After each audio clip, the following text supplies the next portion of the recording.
Hey everyone, and welcome back to another Starground devlog.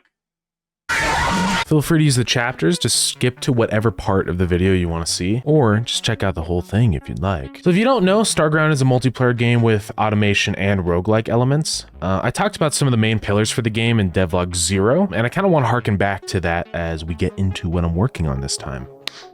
Hello, my name is Ace Man. I am editing this video. Chip Blaze forgot to say this, but the deadline for Q&A questions from last devlog is up, so you cannot submit any more Q&A questions, and the Q&A video will be coming out on Thursday, hopefully. If it's not on Thursday, then it will probably be Saturday or sometime this week at least. So, thank you to everyone who submitted questions, and on to the devlog. So we have two main gameplay pillars. That's the dungeoning pillar and the automation pillar. Automation is pretty much working right now. I still need to add the crafter and stuff like that, but I really want to get dungeoning playable as well. We want to hit the finish line over here and get our foundation built for dungeoning, since this will let us continue working upward and refining out the dungeoning gameplay.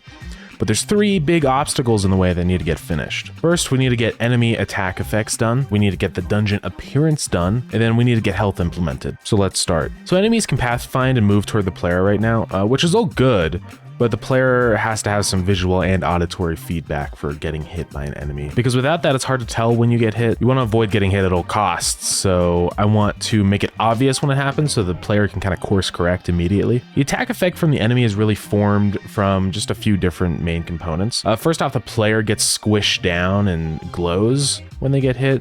There's also some particles that get emitted as well.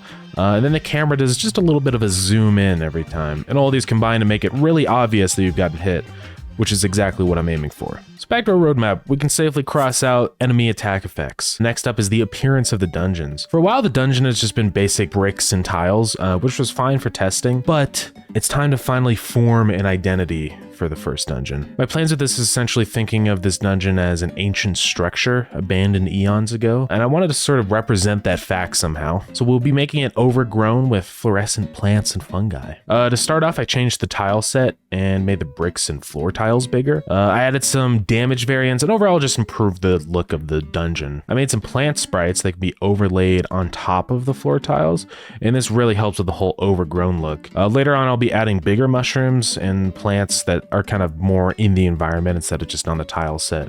But this is good enough to start. So yeah, we sort of defined the appearance and have started to sail our ship in the right direction. So again, back to our roadmap, we can safely cross off the dungeon appearance as well. Now it's on to the final requirement, health. So to do this, I essentially defined an HP variable for all the things that can die. This includes both the player and the enemies. With this, that means the enemy can actually kill the player now, and upon doing just that, the player respawns on the home planet. We have to represent the health for the player somehow, so I worked on getting a bar displayed in the top left of the screen. It displays the player health, goes up and down when you get hit. Pretty self-explanatory, but it was absolutely necessary for dungeoning to know how much health you have. So now taking a look at our roadmap, we have finally crossed off the third requirement for our foundation. We can now move forward, having the basics of what dungeons will become laid out for us. We can continue to kind of build on top of this foundation as we add more features and refine the gameplay to make dungeoning more fun. That'll be all in a future devlog. So while that was sort of the main goal of what I wanted to finish this week, I have been working away at plenty of other things in the game as well. For a long time, there wasn't really any options or pause menu or anything like that in the game, so I added that. It's really self-explanatory, but it was necessary to get started on eventually. Now you can change the volume of the game, quit the game, all the good menu stuff. I also added a chat box, and while most people probably would just be talking over Discord, I just wanted to make sure the option was there just in case. Lastly, of course, my focus on this week was on dungeoning stuff, but I did get filters for movers working. If you didn't see the last devlog, the way to automatically mine resources is through the collectors, which send out bee drones and those mine it for you. It works great, but the resources are collected randomly, so you have to be able to sort out those resources. So adding filters to the movers was super important. So usually I have a segment kind of going over some future plans for stuff, but I don't want to start promising too many things. So instead, I want to get some of the older plans I talked about in other devlogs finished first. But don't worry, next devlog I'll bring up some more things that I want to plan in the future for sure. All right, so that's going to be it for this devlog. A little bit shorter than usual, but unfortunately I've been a little busy this week. If you're interested in keeping up with the game, feel free to watch the devlogs here on the channel.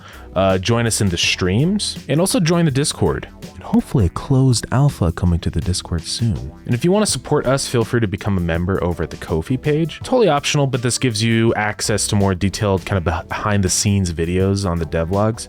And you get your name mentioned at the end of every video also. Alrighty, thanks for watching. I will catch you on the next one. Bye.